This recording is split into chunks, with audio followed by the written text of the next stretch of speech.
12 ya, 12 kita sudah baca, tapi kita ulang sedikit lagi. Jadi kita sedang membahas tentang Syekh sedang membahas tentang atau menyinggung tentang sekelompok orang yang dinamakan sebagai kelompok Sufiyah di zaman dulu, Sufi di zaman beliau, yang mereka memiliki beberapa istilah yang akan kita baca pada kesempatan kali ini. Di antara istilah yang mereka sebutkan di zaman dulu yang mereka miliki adalah istilah asir dan wilayah. Asir itu adalah ilmu gaib, ya, mengetahui ilmu gaib, memiliki ilmu sir maksudnya mengetahui ilmu gaib. Al-wilayah maksudnya adalah kewalian. Nah, maka yang namanya al-sir dan al-wilayah ini ilmu gaib dan kewalian ini, itulah yang disebut sebagai orang sufi di zaman dulu sebagai uluhiyah. Uluhiyah itu terjemahnya adalah ketuhanan. Sehingga menurut mereka yang namanya unsur ketuhanan itu adalah ini. Barang siapa dia memiliki, dia mengetahui ilmu gaib dan dia memiliki unsur kewalian, maka dia telah memiliki unsur ketuhanan. Makanya kita baca sekarang di poin 13 berkata Syekh Muhammad bin Abdul Wahab, kata beliau rahimahullah taala, wal ilahu ma'nahu al waliyu alladhi fihi sirru wa huwa alladhi yusammunahu al faqira wa syaikha. Oleh karena itulah orang sufi di zaman beliau memiliki istilah al-ilah itu. Yang namanya ilah adalah seorang wali. Yang namanya ilah adalah seorang wali yang dia memiliki ilmu sir tadi. Ilmu sir adalah ilmu gaib. Seorang wali dia memiliki ilmu gaib, maka dia disebut sebagai ilah di zaman itu. Wa huwa alladhi yusammuna al-faqira wa syaikha. Atau yang lebih ma'ruf istilah ini, istilah yang mereka gunakan untuk guru mereka ini adalah, atau untuk ilah seperti ini mereka namakan sebagai al-faqir, atau mereka panggil juga sebagai asy-syaikh. Ini terminologinya orang sufi di zaman dulu. Baik, kita baca penjelasan Syekh Shalih Al-Fauzan hafizahullah taala, catatan kaki nomor 13. As-sufiyatu yusammuna al-'abida asy-syaikha. Orang-orang sufi mereka menamakan seorang ahli ibadah itu sebagai seorang syekh, mereka panggil sebagai seorang syekh. Yani asy-syaikha at-tariqati allazi ya'khuzuna 'anhum dinahum. Maksudnya syekh di sana adalah syekh tarekat mereka, syekh tarekat yang mereka mengambil agama dari syekh ini. Wallazi ya'khudhu 'an syaikhi at-tariqah yusammunahu al-murida. Sedangkan orang yang mengambil ilmu dari syekh tarekat mereka ini, mereka namakan sebagai murid. Sehingga istilah murid itu dalam bahasa Indonesia itu diserap dari istilah ini sebenarnya. Dari istilahnya orang-orang sufi. Murid dari dalam bahasa Indonesia itu dalam istilah aslinya orang-orang sufi adalah ya murid, ya murid. Murid yang mengambil ilmu terhadap guru dari guru orang sufi ini. Wa yakunu ma'a syaikhihi kal mayyiti baina yaday al-ghasil. Di tradisi mereka, di tradisi orang sufi itu, si murid di hadapan syekhnya ini seperti mayat di hadapan orang yang memandikannya. Maksudnya apa? Maksudnya adalah laisa lahu ay ya'tarida bi syai'in. Dia tidak boleh berkeberatan sedikit pun. Tidak boleh dia menolak sama sekali. Nah, inilah prinsip orang sufi. Di antara prinsip orang sufi adalah ketika dia duduk di hadapan syekhnya tadi, ya, atau sayyidnya, nanti kita baca lagi ada istilah lainnya mereka sebut sebagai sayyid, maka guru ini murid ini tidak boleh banyak dia menentang, tidak boleh menolak, harus betul-betul tunduk dan mengambil seluruhnya. Ya, oleh karena itulah kita lihat ya, banyak di orang-orang sufi zaman sekarang terkadang yang diceritakan adalah dongeng. Ya, bagaimana katanya gurunya ini menceritakan tentang Rasulullah SAW sedang berjalan di hadapan saya sekarang ini, atau misalnya tentang wali majdub, ya, sehingga banyak sekali sesuatu yang tidak masuk akal sebenarnya jika kita masih memiliki akal sehat, kan, tapi di hadapan mereka mereka bisa menerimanya, sesama mereka mereka bisa menerimanya, karena salah satu prinsipnya jika seorang ingin belajar di sana adalah seorang murid itu betul-betul dia harus menerima dari gurunya 100% tanpa boleh dia membantahnya, tidak boleh dia berkeberatan dengan apa yang disampaikan oleh syekhnya.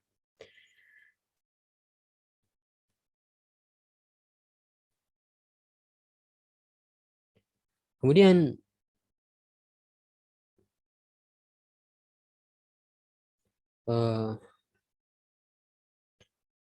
kita kembali lagi ke atas ya, ke matanya di halaman berikutnya lagi, halaman berikutnya. Maaf. Ya. Wa tasmiyatul 'ammah as-sayyida wa ashbaha hadha. Dan kebanyakan orang di zaman dulu tentunya, kebanyakan orang menamakan guru-guru para sufi ini itu dinamakan sebagai sayyid, dinamakan sebagai sayyid wa ashbaha hadza, atau nama-nama yang semisal dengan ini. Lalu apa kata Syekh Shalih Al-Fauzan, catatan kaki nomor 14, wa hum yusammuna syaikhuhum as-sayyidah. Orang-orang sufi mereka menamakan guru mereka dengan nama sayyid. Ya, dipanggil dengan sayyid, wa yusammunahu asy-syaikha, dan juga mereka memanggil guru mereka dengan nama syekh. Fala budda an tubayi'ahu wa tusallima lahu amrak. Tradisi mereka yaitu guru ini atau sayyid ini dia harus dibayat, sehingga ada bayat sesama mereka, dan juga engkau harus menyerahkan urusanmu kepada sayyid atau kepada syekh. Diserahkan maksudnya tadi ya, dia harus betul-betul pasrah. Fala ta'taridu wa la tukhalifu fi syai'in. Engkau tidak boleh menolaknya dan tidak boleh pula menyelisihi guru ini sedikit pun. Wa illa fa innaka la takunu muridan ma'ahu. Kalau engkau tidak melakukan yang demikian, maka di dalam tradisi sufi ya, engkau tidak akan dianggap sebagai seorang murid tadi oleh mereka.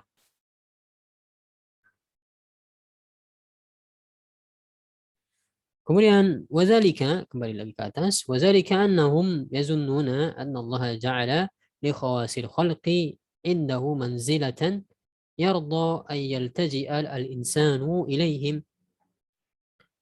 Hal itu mereka lakukan karena mereka menyangka bahwa Allah telah menjadikan al-khawas al-khalq, yaitu makhluk-makhluk pilihan, sehingga orang-orang sufi itu mereka menyangka bahwasanya Allah telah menjadikan sebagian makhluk-makhluk pilihannya itu untuk memiliki kedudukan di sisi Allah yang Allah ridhoi, agar orang-orang itu boleh mencari perlindungan kepada mereka. Saya ulangi secara bebas. Jadi menurut anggapan sebagian mereka, memang Allah itu mengangkat ya sebagian makhluk-makhluk pilihannya, sebagian manusia Allah pilih, lalu Allah angkat dan Allah berikan kedudukan yang Allah izinkan. Dengan kedudukannya ini Allah izinkan sebagian orang untuk memohon perlindungan kepada dia ini. Ini anggapan mereka. Wa yarjuhum wa yarjuhum wa yastaghitsa bihim. Dan Allah juga izinkan orang-orang untuk berharap kepada mereka dan beristighosah kepada mereka. Wa yaj'alahum wasitatan bainahu wa bainallah. Dan juga Allah memang menjadikan sebagian makhluknya itu sebagai perantara antara makhluk-makhluk yang lainnya dengan Allah. Nah, ini anggapan mereka, ya. Anggapan mereka. Kita lihat catatan kaki nomor 15. Yaquluna innallaha ja'ala minal khalqi khawasa yajuzu al-iltija'u ilaihim. Mereka beranggapan bahwasanya Allah menjadikan sebagian makhluk pilihan yang mereka ini boleh untuk meminta perlindungan kepadanya, kepada makhluk-makhluk pilihan ini. Wa du'auhum wal istighasatu bihim. Ya, dan juga anggapan mereka memang Allah mengizinkan untuk memohon, untuk berdoa kepada mereka dan beristighosah kepada mereka, ala annahum syufa'a'u indahu wa yuqarribuna ilaihi, tersebab mereka itu adalah pemberi syafaat di sisi Allah. Ya, mereka ini adalah para pemberi syafaat di sisi Allah dan juga orang-orang yang bisa mendekatkan diri mereka kepada Allah Azza wa Jalla ya sebagai perantara. Hadzal ladzi hum alaihi. Ini adalah pendirian mereka. Ini adalah prinsip mereka. La yaquluna innahum syuraka'u lillah. Ya, mereka tidak menganggap yang mereka mohon perlindungan itu, yang mereka berdoa kepada orang-orang pada ahli ibadah itu yang mereka berdoa kepada mereka, mereka tidak menganggap ini adalah sekutu-sekutu Allah. Ini bukan kelakuan syirik, ya ini bukan perbuatan syirik, akan tapi memang orang-orang ini dalam anggapan mereka Allah izinkan untuk memberikan syafaat, Allah izinkan untuk menjadi perantara sehingga kami mengambil mereka sebagai perantara untuk mendekatkan diri kepada Allah. Sebagian mereka mengatakan, siapalah diri kami ini? Kami adalah orang-orang yang penuh dosa. Ya, kami segan untuk langsung mendekat kepada Allah, segan kami untuk langsung berdoa kepada Allah. Makanya kami meminta pertolongan kepada orang-orang saleh. Dengan kesolehan mereka, mereka dekat kepada Allah. Kami minta tolong kepada mereka untuk menyampaikan hajat-hajat kami. Ya, ini logika mendasarnya mereka. Bal yaqulun di catatan kaki masih nomor 15. Bal yaqulun syufa'a'u indahu wa yuqarribuna ilaihi. Di halaman yang sama di bawah.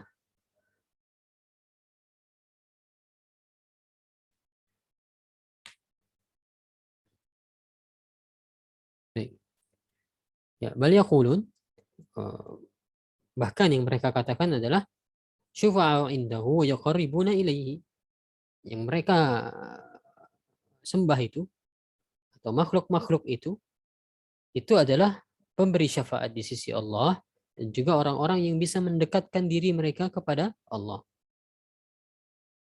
Lianna Allah ikhtarahum li salahihim wa taqwahum. Allah mengangkat mereka sebagai perantara antara Allah dengan mereka, antara Allah dengan makhluk-makhluknya. Allah angkat mereka sebagai perantara. Kenapa Allah angkat? Karena orang-orang ini adalah orang-orang yang memiliki kesalehan, orang-orang yang memiliki ketakwaan. Wasaru wasaita bainal ibadi wa bainallahi ta'ala amma yaqulun.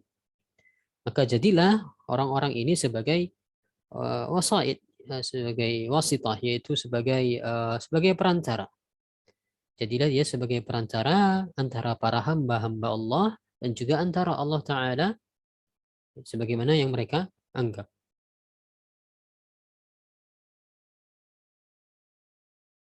Oh, ta'ala Allahu amma yaqulun ya. Ta'ala Allahu amma yaqulun maksudnya maha tinggi Allah atau maha suci Allah dari apa yang telah mereka anggap ini atau mereka pikirkan ini. ولذلك يتقربون إليهم بعبادات أحيانا وأموات أحياء وأمواتا. Itulah sebabnya kenapa kita lihat sebagian mereka itu mendekatkan diri kepada perantara-perantara ini, kepada para wali-wali ini, baik dia masih hidup ataupun dia sudah meninggal. Sehingga ini ya yang perlu kita paham ya. Ketika kita berdakwah kepada orang tentang kesyirikan, kita harus paham sudut pandang mereka itu sebenarnya seperti apa alasan mereka melakukan kesyirikan. Maka ini diantara sebab utamanya. Ya, mereka menganggap diri mereka tidak melakukan kesyirikan. Mereka menganggap bukanlah mereka itu menyembah sesuatu selain Allah, kan tapi anggapan mereka adalah ini. Mereka menganggap orang baik wali ini sudah hidup, wali ini masih hidup, ataupun wali ini telah mati di kuburnya. Itulah kenapa kita lihat banyak orang datang ke kubur, berdoa di kubur. Anggapan mereka adalah, sedangkan mereka menggunakan sarung, menggunakan peci, berhijab misalnya, datang ke kubur kemudian berdoa di kubur. Anggapan mereka ini adalah orang yang dikubur ini adalah orang soleh. Dia adalah memiliki ketakwaan yang tinggi sehingga posisi dia itu dekat di sisi Allah. Saya datang ke kubur ini untuk meminta perantara karena saya adalah seorang pendosa, kesolehan dan ketakwaan saya tidaklah terlalu tinggi. Saya minta tolong kepada dia agar hajat-hajat saya ini bisa disampaikan kepada Allah, agar Allah mau mengabulkannya. Maka ini anggapan orang-orang yang datang ke kubur itu.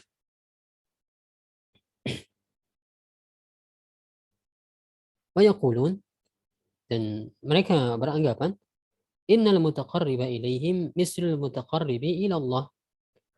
Barang siapa yang dia itu mendekatkan kepada perantara-perantara ini, kepada orang-orang soleh ini, barang siapa mendekatkan diri kepada orang-orang soleh ini, maka sama saja dia sedang mendekatkan diri kepada Allah. Ma yataqarrabu li syaikhi yataqarrabu lillah. Barang siapa yang dia itu mendekatkan diri kepada syekh, ya syekh dalam istilah mereka tadi, dalam istilah orang sufi tadi, maka barang siapa mendekatkan diri kepada syekh, baik dia masih hidup ataupun telah mati, sama saja dia dengan mendekatkan diri kepada Allah. Allah Subhanahu wa taala berfirman, "Wa ya'buduna min dunillahi ma la yadurruhum wa la yanfa'uhum wa yaquluna haula'i syufa'auna 'indallah." Lihat bagaimana sama persis keadaan mereka ini dengan apa yang telah Allah firmankan tentang kesyirikan yang terjadi di zaman dulu. Kata Allah Subhanahu wa taala dalam surat Yunus, mereka beribadah kepada sesembahan selain Allah yang tidak bisa memberikan kepada mereka mudarat dan tidak pula memberikan mereka manfaat. Dan apa yang mereka katakan, wa yaqulun, lihat perkataan orang-orang musyrik zaman dulu. Apa yang mereka katakan adalah haula'i syufa'auna indallah. Yang kami sembah itu, yang kami berdoa kepada mereka itu adalah para pemberi syafaat kami kepada Allah. Ya, para pemberi syafaat kepada kami di sisi Allah. Karena mereka adalah orang-orang soleh, kami meminta kepada mereka agar mereka bisa menyampaikan hajat kami kepada Allah. Sama persis dengan kondisi kesyirikan di zaman dulu. Kata Syekh Shalih Al-Fauzan, la'iba syaitanu bihim ila hadzal had. Bagaimana syaitan itu bermain-main dengan mereka atau mempermainkan mereka sampai mereka telah sampai pada titik separah ini, ya, pada batasan ini.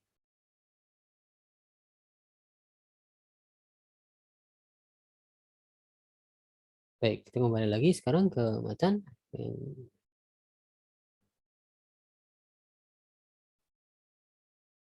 Baik, berkata Syekh Muhammad bin Abdul Wahab, فالذي يزعم أهل الشرك في زماننا أنهم وسائطهم هم الذي يسميهم الأولون الآلهة والواسطة هو الإله. Yang disangkakan oleh orang-orang musyrik di zaman kita, di zaman Syekh Muhammad bin Abdul Wahab ketika itu, bahwa mereka itu adalah perantara, ya, mereka orang-orang sufi di zaman Syekh Muhammad bin Abdul Wahab menamakan ini sebagai perantara, sebagai pemberi syafaat. Nah, ini di zaman dulu, di zaman awal dulu, di zaman jahiliyah dulu, ini disebut oleh mereka sebagai ilah, ya, sebagai sesembahan-sesembahan. Wal wasitatu wal ilah. Jadi wasitah itu yang mereka anggap sebagai perantara itu pada hakikatnya adalah ilah, ya. Pada hakikatnya adalah sesuatu yang mereka sembah. Faqaulu rajul la ilaha illallah ibtalun liwasaiti. Dan jika seorang itu dia mengucapkan la ilaha illallah, maka ini menunjukkan batilnya perantara-perantara itu. Baik, kita baca terlebih dahulu catatan kaki penjelasan yang disampaikan oleh Syekh Shalih Al-Fauzan nomor 16. Al-musyrikuna al-awwalun ya'budunahum wa yasammunahum alihah. Orang-orang musyrik di zaman dulu, di zaman jahiliyah dulu, mereka menyembah tadi, ya, perantara yang mereka anggap sebagai perantara ini. Kan tapi mereka menamakan yang mereka sembah ini, yang mereka jadikan perantara ini, itu sebagai ilah. Mereka namakan sebagai ilah. Walizalika lamma qala lahum Rasulullah SAW, qulu la ilaha illallah, qalu aja'ala al-alihah ilaha wahidah. Oleh karena itulah kita bisa lihat buktinya ketika Rasulullah SAW mengajak orang-orang musyrik itu untuk mengucapkan la ilaha illallah, didakwahi oleh Rasulullah ucapkan la ilaha illallah, maka apa respon orang-orang musyrik zaman dulu? Kata mereka, aja'ala al-alihata ilaha wahidah. Apakah si Muhammad ini dia ingin menjadikan ilah-ilah kita yang banyak ini untuk menjadi satu ilah saja? Artinya mereka menyebut pemberi syafaat tadi, orang-orang soleh yang mereka sembah itu diantaranya, atau berhala-berhala yang mereka sembah itu, mereka mengakui itu sebagai ilah. Ya, mereka namakan sendiri sebagai ilah, sebagai sesuatu yang disembah. Ila qauli, dan juga sampai pada firman Allah dalam surat Shad, animshu wasbiru ala alihatikum. Orang-orang musyrik juga ketika mereka didakwahi oleh Nabi SAW di zaman itu, mereka berkata sesama mereka, animshu wasbiru, jangan sampai kalian meninggalkan ilah-ilah kalian itu, atau pergilah kalian dan tetaplah menyembah sesembahan-sesembahan kalian itu. Ya.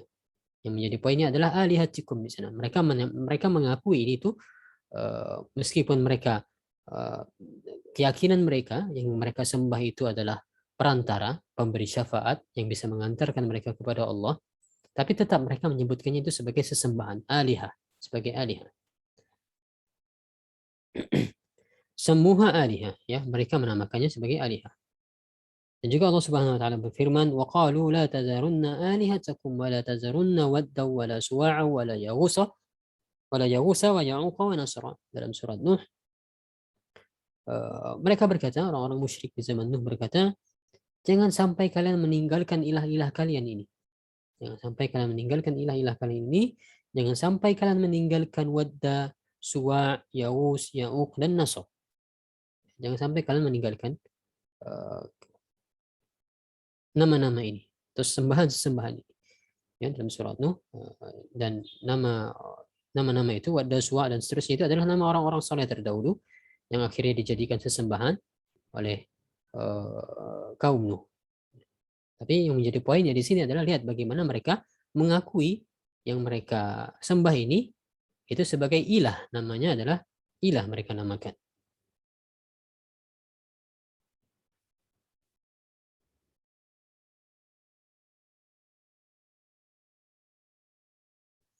Kemudian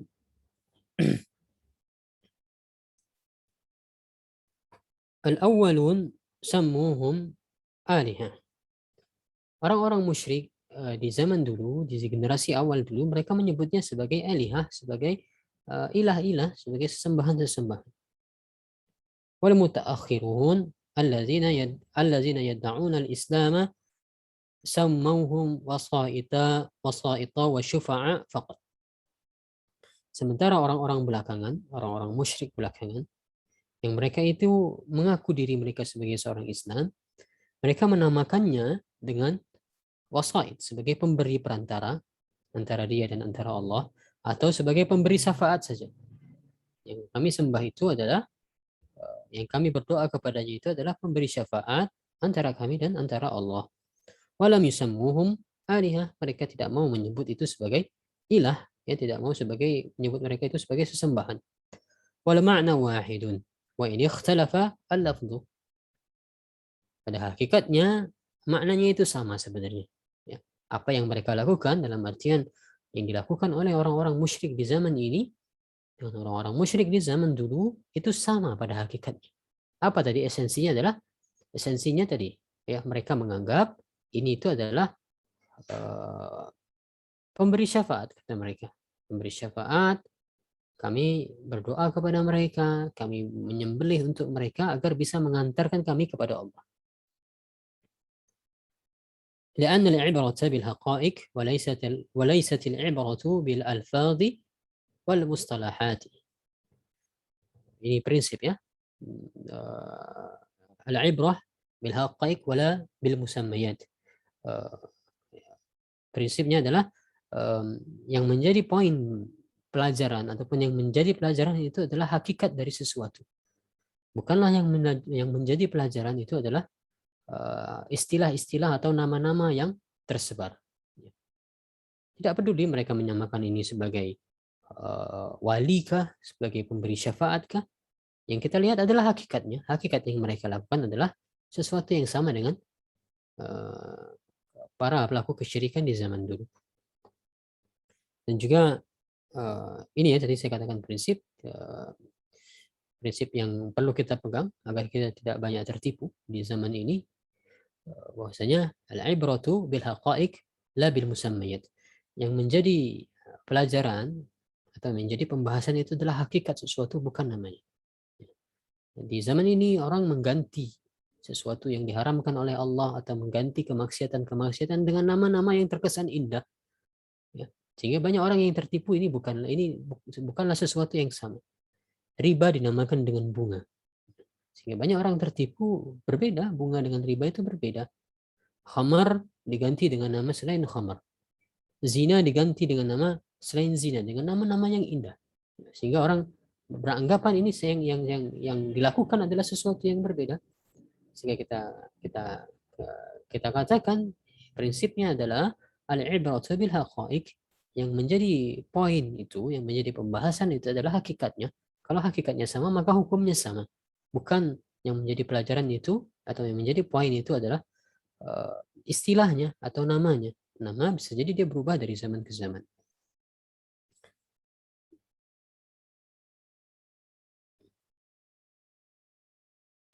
Kemudian catatan kaki nomor 17, la ilaha illallah tubtilu kullama yu'badu min dunillahi sawa'an summiya wasitatan aw syafi'an. La ilaha illallah, la ilaha illallah itu membatalkan segala yang disembah selain Allah, sama saja baik dia dinamakan dengan perantara atau sebagai pemberi syafaat, ausumiya alihah, atau juga disebutkan dinamakan sebagai ilah. Fala ilaha illallah tubtilu kullama yu'badu min dunillahi bi ayyi ismin summiya. Maka yang namanya kalimat la ilaha illallah itu membatalkan segala sesuatu yang diibadahi selain Allah, apapun namanya. Ya, apapun namanya orang menamakan, kalau pada hakikatnya itu adalah bentuk peribadatan kepada selain Allah, maka itu adalah peribadatan kepada selain Allah. Itu merupakan bentuk dari kesyirikan. Baik, kita lanjutkan. Berkata kembali Syekh Muhammad bin Abdul Wahab di matanya,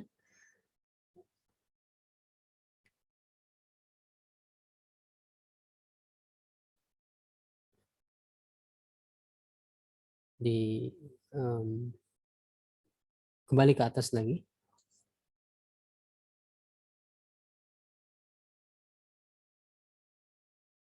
Baik. Wa iza aradta an ta'rifa hadha ma'rifatan tammatan fadzalika bi amrayni. Jika engkau, kata Syekh Muhammad bin Abdul Wahab, ingin mengetahui hal ini dengan pemahaman yang lebih sempurna, maka hal tersebut bisa dicapai dengan dua perkara. Hal tersebut bisa dicapai dengan dua perkara.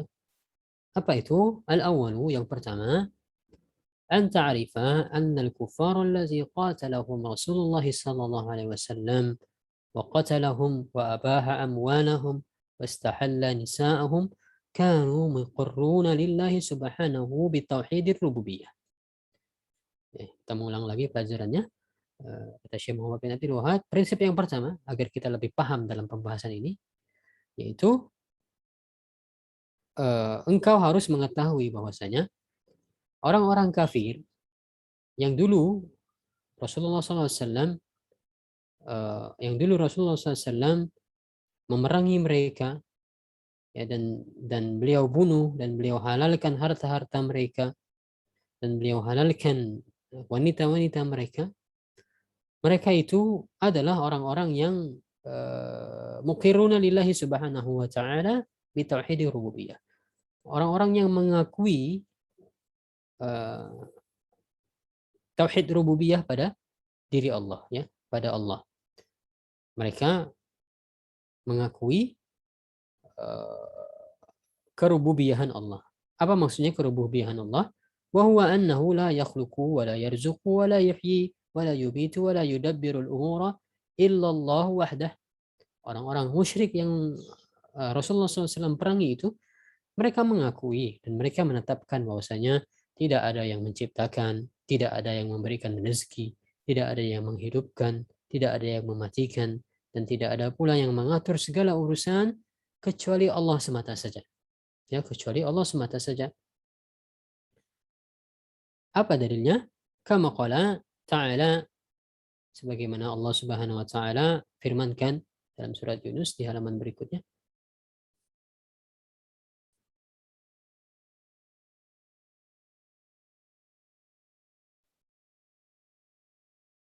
Baik, sebagaimana Allah Subhanahu wa taala firmankan tentang kondisi mereka dalam surat Yunus, "Qul man yarzuqukum minas sama'i wal ard, amman yamliku as-sam'a wal absara, wa man yukhrijul hayya minal mayyit wa yukhrijul mayyita minal hayyi, wa man yudabbirul amra, fasayaquluna Allah, faqul afala tattaqun."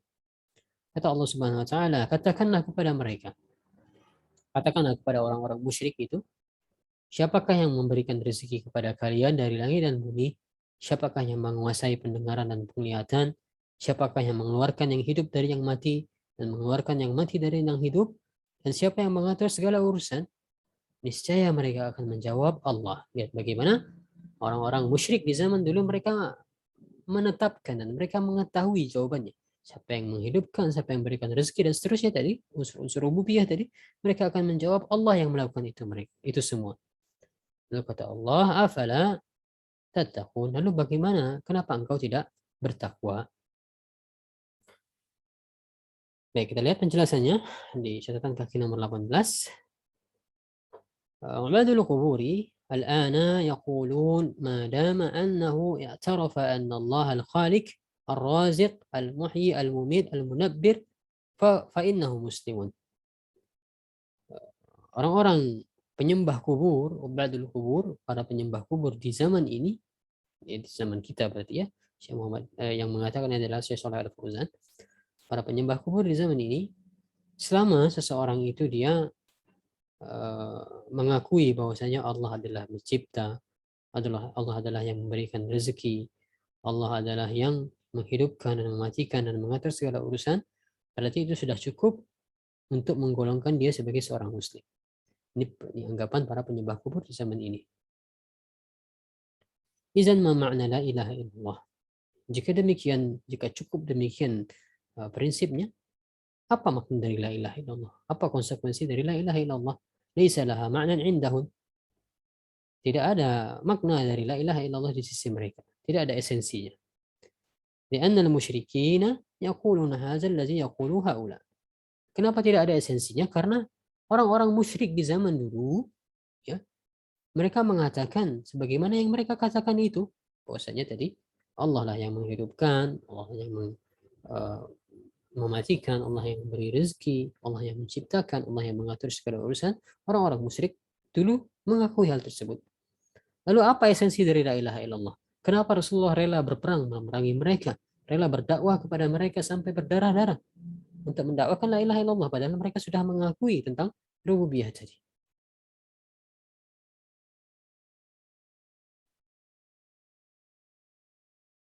Baik, kita kembali lagi ke atas. وهذه وهذه مسألة عظيمة جليلة مهمة. Dan ini, kata Syekh Muhammad bin Abdul Wahab, adalah masalah yang besar, masalah yang agung, masalah yang agung dan masalah yang penting, muhimmah, masalah yang penting. وهي أن تعرف أن الكفار الذي قاتلهم رسول الله صلى الله عليه وسلم شاهدون بهذا كله ومقرون به. Ini yang perkara yang penting itu apa? Yaitu engkau mengerti bahwasanya orang-orang kafir yang diperangi oleh Rasulullah SAW itu mempersaksikan ini semua dan mengakuinya. Ya, mereka mempersaksikan itu semua dan mengakuinya.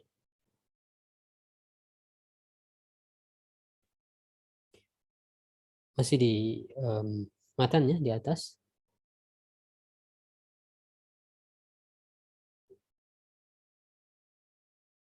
Oh ya, ini dia matanya apa? Ini sudah benar tadi.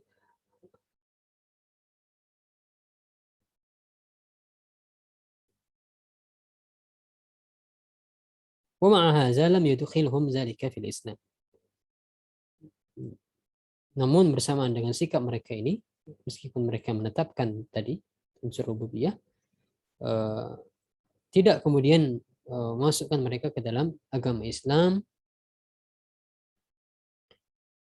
Walam yuharrim dima'ahum wala amwalahum, dan belumlah menjaga darah mereka dan juga belum juga menjaga harta mereka.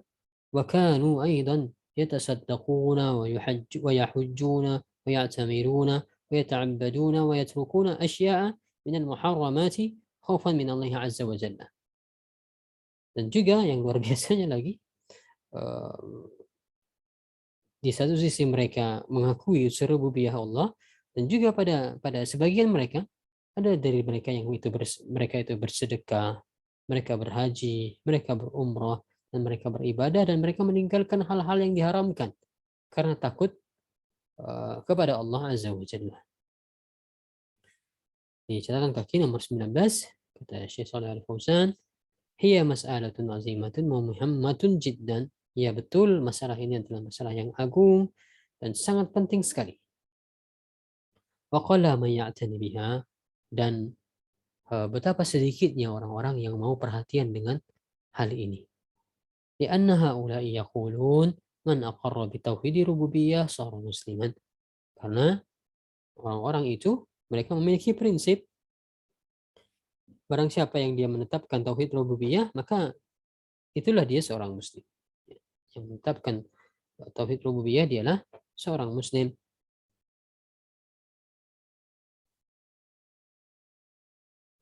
وكان المشركون في الجاهلية يقرون بتوحيد الربوبية وعندهم عبادة كالصدقة والحج. Dan adalah orang-orang musyrik di zaman jahiliyah dulu, mereka menetapkan tauhid rububiyah dan juga mereka melakukan beberapa jenis ibadah seperti sedekah dan haji. Fahum yahujjuna wa ya'tamiruna wa yaqulun la yakhluqu wa la yarzuqu wa la yuhyi wa la yumitu illa Allah ya'tarifuna bi tauhid rububiyah. Sehingga mereka berhaji, mereka berumrah, serta mereka berpendapat bahwasanya tidak ada yang menciptakan selain Allah, tidak ada yang memberi rezeki dan menghidupkan, mematikan kecuali Allah, dan mereka mengetahui tauhid rububiyah dan melakukan sebagian ibadah, ya. Yata'abbaduna bi ba'dil ibadat. Walakin lamma kanu la yukhlisuna al-ibadata lillahi wahdah bal ya'buduna Allah wa ya'buduna ma'ahu ghairahu saru musyrikin. Lalu kenapa dia disembah? Lalu kenapa dia diperangi oleh Rasulullah SAW? Kenapa mereka tetap digolongkan sebagai seorang musyrik, sebagai kaum musyrikin? Ini dia jawabannya. Mereka digolongkan sebagai orang-orang musyrik karena mereka tidak mengikhlaskan ibadah untuk Allah semata. Mereka tidak mengikhlaskan ibadah untuk Allah semata. Bahkan mereka beribadah kepada Allah, yang mereka lakukan adalah mereka beribadah kepada Allah, bersamaan dengan itu mereka juga beribadah kepada selain Allah. Itulah kenapa mereka diperangi oleh Rasulullah dan kenapa juga mereka digolongkan sebagai musyrikin.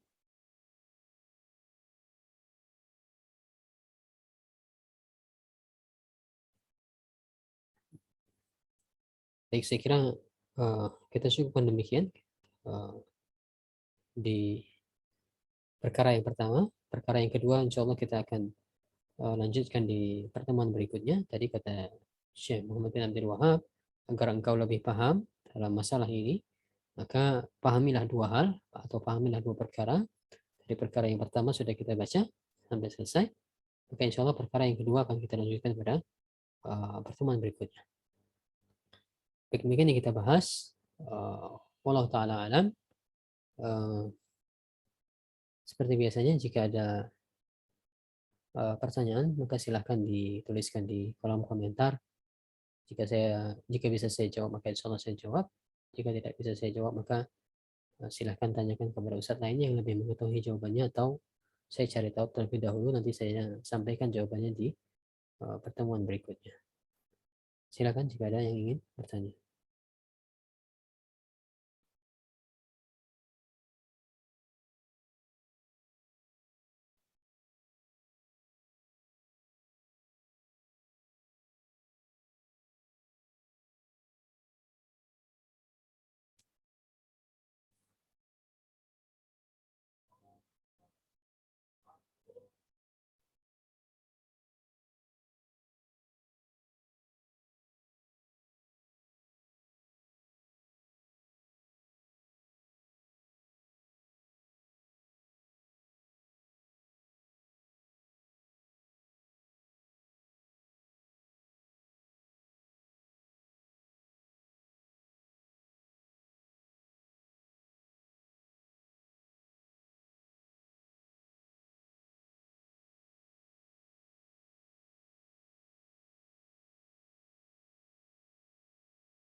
Kita tunggu sampai 16.50 mungkin, kalau tidak ada yang menuliskan pertanyaan di kolom komentar, apa kita cukupkan?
Baik, ada pertanyaan.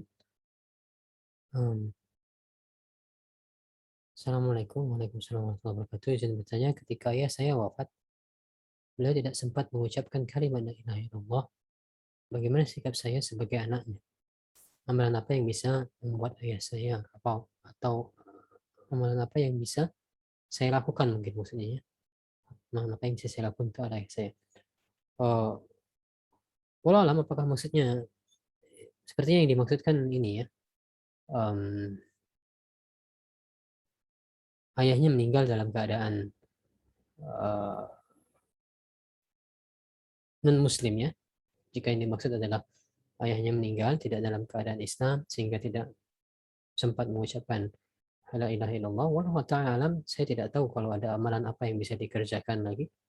Yang jelas tidak boleh memohonkan ampunan jika memang meninggal dalam keadaan kafir, ya tidak dalam keadaan Islam, maka tidak boleh dimohonkan ampunan bagi beliau. Uh, Kalau yang dimaksudkan tidak sempat mengucapkan la ilaha illallah tapi dalam keadaan muslim, maka tidak masalah ya, tidak masalah. Tidaklah seorang itu dia harus uh, mengucapkan la ilaha illallah di akhir hayatnya. Itu adalah salah satu tanda ciri husnul khotimah, ya, salah satu tanda ciri husnul khotimah, tapi tidak harus ya. Jika dia selama hidupnya merupakan seorang muslim, maka tidak masalah dia ketika dia sebelum meninggalnya tidak sempat mengucapkan kalimat la ilaha illallah. Tapi sekali lagi yang saya pahami sepertinya meninggal dalam keadaan non muslim. Jika demikian, maka saya tidak tahu ada amalan apa yang bisa dilakukan. Yang jelas tidak boleh lagi memohonkan ampunan bagi uh, beliau. Wallahu a'lam.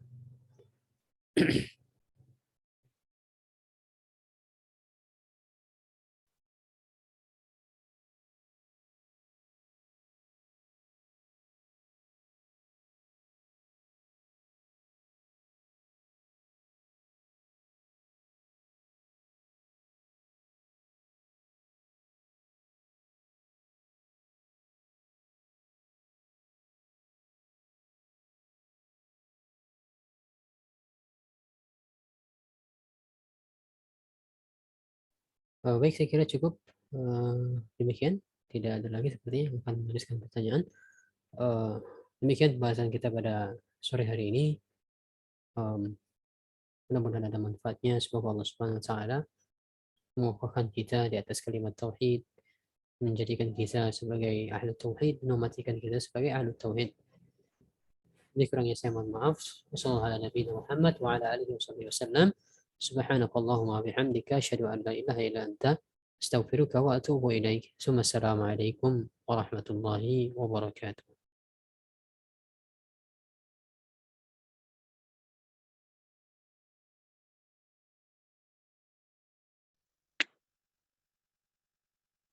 Alhamdulillah, telah selesai pembahasan kitab tafsir kalimat tauhid pertemuan ke-7 kali ini. Semoga Allah ganjar pahala yang besar atas ketersediaan Antuna mengikuti karumah hari ini. Kami segenap panitia mengucapkan mohon maaf atas kekurangan yang ada. Nah, kami tutup karumah ini dengan membaca doa kafaratul majlis. Subhanakallahumma wa bihamdik asyhadu an la ilaha illa anta astaghfiruka wa atubu ilaik. Wassalamualaikum warahmatullahi wabarakatuh. Jazakumullahu khairan wa barakallahu fikunna. Dipersilahkan untuk live akhwat. Jazakumullahu khairan.